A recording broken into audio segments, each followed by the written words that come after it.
राधाजी एक आम मध्यम वर्गीय परिवार की मुखिया थी। वे अपने बेटे शुभम और बहू मनीषा के साथ रहती थी। एक बेटी सीमा थी जो कि शादी के बाद अमेरिका में बस गई थी। राधाजी के पति की मृत्यु बहुत पहले ही हो चुकी थी। शुभम और मनीषा की शादी को 5 साल हो गए थे, लेकिन अब तक उनकी कोई संतान नहीं थी। राधाजी की बहू मनीषा भी जॉब करती थी, जो कि राधाजी को बिल्कुल भी नहीं सुहाता था। वे जल्द से जल्द दादी बनना चाहती थी, लेकिन मनीषा और शुभम यह अच्छी तरह से जानते थे कि अभी मनीषा का जॉब करना कितना जरूरी था। राधाजी अपने बेटे शुभम से इस बारे में बात करती तो शुभम किसी न किसी बहाने से बात को टाल देता था। इसलिए वे मनीषा को ही परेशान करने के बहाने ढूंढती रहती थी ताकि वह अपनी जॉब छोड़ दे। और अभी कोरोना काल में तो मानो उनके मन की मुराद ही पूरी हो गई थी। हालांकि वे दिल की बुरी नहीं थी, लेकिन पोते की चाह में वे ना चाहते हुए भी ऐसा कर जाती थी। अपनी हमउम्र सहेलियों को दादी बनते देखकर उनका मन दुखी हो जाता था। उस दिन भी घर में ऐसा ही कुछ हुआ। ऑफिस में काम की वजह से मनीषा देर तक सोती रही और राधाजी को अच्छा खासा मौका मिल गया। ये क्या बहू, अभी तक सो रही हो? पता है सुबह के 10 बज गए हैं। शुभम भी बेचारा कब से उठकर ऑफिस के काम पर लग गया है और तुम हो कि अभी तक सोई पड़ी हो। चलो अब उठकर सबके लिए चाय नाश्ता बना लो, मुझसे कुछ हो नहीं पाता है, वरना मैं तो तुम्हारे भरोसे कभी ना रहती, खुद ही सब कर लेती। सॉरी मान जी, वह देर रात तक काम चलता रहा, इसलिए सुबह सुबह ही सो पाई थी, इसलिए समय का पता ही नहीं चला। आप चलिए, मैं अभी जल्दी से आती हूँ। हाँ हाँ ठीक है, मेरा कुछ नहीं, पर शुभम को देख लो, उसे कुछ चाहिए तो नहीं? कब से उठा है बेचारा, हे भगवान मुझे जल्दी से ठीक कर दे ताकि मैं ही अपने बेटे का ध्यान रख सकूं। राधाजी ने नाटकीय अंदाज में कहा। राधाजी ने अपनी बहू मनीषा को उठाते हुए कहा। मनीषा ने घड़ी देखी तो वाकई 10 बज गए थे। आज उसकी आंख कैसे नहीं खुली। वह जल्दी जल्दी अपने काम निपटाकर हॉल में आई तो शुभम अपने लैपटॉप के साथ ऑफिस के काम कर रहा था।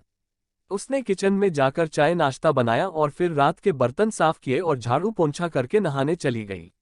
दरअसल कोरोना वायरस की बढ़ती बीमारी की वजह से शहर में पूरी तरह लॉकडाउन किया गया था, इसलिए काम वाली बाई भी नहीं आ रही थी। मनीषा खुद एक इंटरनेशनल कंपनी में काम करती थी। उसका ऑफिस टाइम निश्चित नहीं होता था, अधिकतर उसे रात में देर तक काम करना होता था। कल भी उसका काम देर तक चलता रहा, इसलिए वह देर तक सोती रही। मनीषा नहाकर आई तो देखा कि उसकी सास अपने कमरे में अपनी सहेली से फोन पर बात कर रही थी। बातचीत में अपना नाम सुनकर मनीषा सास की बात सुनने लगी। अरे शारदा, तुम भी अपनी बहू को ज्यादा सर पर मत बैठाओ। बहू को ज्यादा उड़ने दोगी तो कल को अपनी नौकरी के चक्कर में वह तुम्हें ही घर की नौकरानी बनाकर छोड़ेगी। मैं तो भाई शुरू से ही मनीषा के नौकरी करने के खिलाफ थी। अब करे नौकरी शौक से, पर साथ साथ घर के काम भी करें।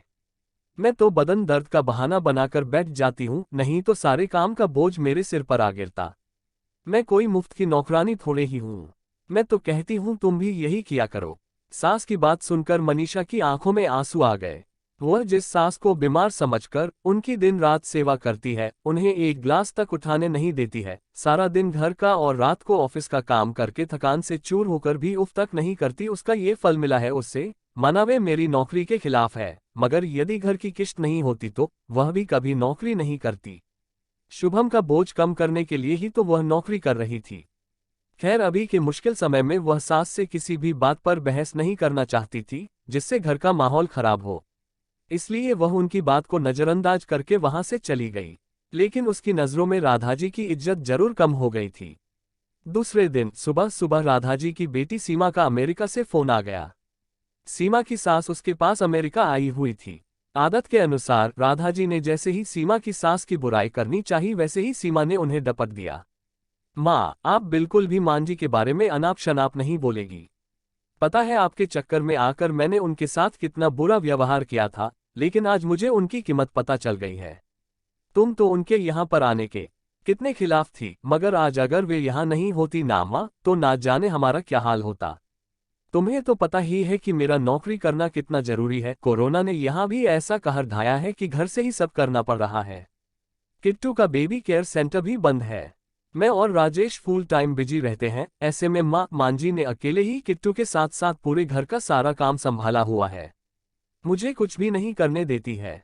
अगर वे नहीं होती तो माँ हमारा क्या होता, ये सोचकर ही रोंगटे खड़े हो जाते हैं। सच में माँ वे कोई साधारण महिला नहीं है, बल्कि मेरे लिए तो देवी के समान है। मेरे इतना अपमान करने के बावजूद। और सीमा रोने लगी। उसने फोन कट कर दिया। सीमा की बात सुनकर राधा जी की भी आंखें भर आईं। उन्हें अपनी भूल का एहसास हो गया था। मनीषा तो वाकई उनका कितना ख्याल रखती है। उनकी कड़वी से कड़वी बात का भी बुरा नहीं मानती है, उल्टे जवाब भी नहीं देती है। वाकई अभी का समय तो एक दूसरे को हौसला देने का है, सारे गिले शिकवे भुलाकर एक दूसरे की मदद करने का है। तो फिर वे स्वार्थ में कैसे अंधी हो गई थी? इतना कैसे गिर गई थी कि ऐसे मुश्किल समय में अपने ही परिवार की सहायता नहीं कर सकती? उन्होंने उसी समय मनीषा को बुलाकर उसके सिर पर प्यार से हाथ फेरते हुए कहा, मनीषा, आज से घर के कामों की आधी जिम्मेदारी मेरी रहेगी। मैंने आज तक तुम्हें जो भी कहा और किया उसके लिए सॉरी। चलो अब तुम जाकर आराम करो, खाना मैं बना लूंगी। इधर सास का बदला हुआ रूप देखकर मनीषा की भी आंखों में खुशी के आंसू आ गए और अपनी सास के प्रति उसके मन में फिर से पहले वाला सम्मान वापस आ गया था। शायद हमारे जीवन में मुश्किल समय आता ही इसलिए है कि हमें एक दूसरे की अहमियत का पता चले। अपनी गलतियों का एहसास होने और आगे बढ़कर माफी मांगने से वाकई इंसान छोटा नहीं बल्कि बहुत बड़ा हो जाता है, राधा जी की तरह। दोस्तों, आपको आज की यह स्टोरी इन हिंदी जो कि सास बहू की कहानी है कैसी लगी, हमें कमेंट करके जरूर बताएं। धन्यवाद।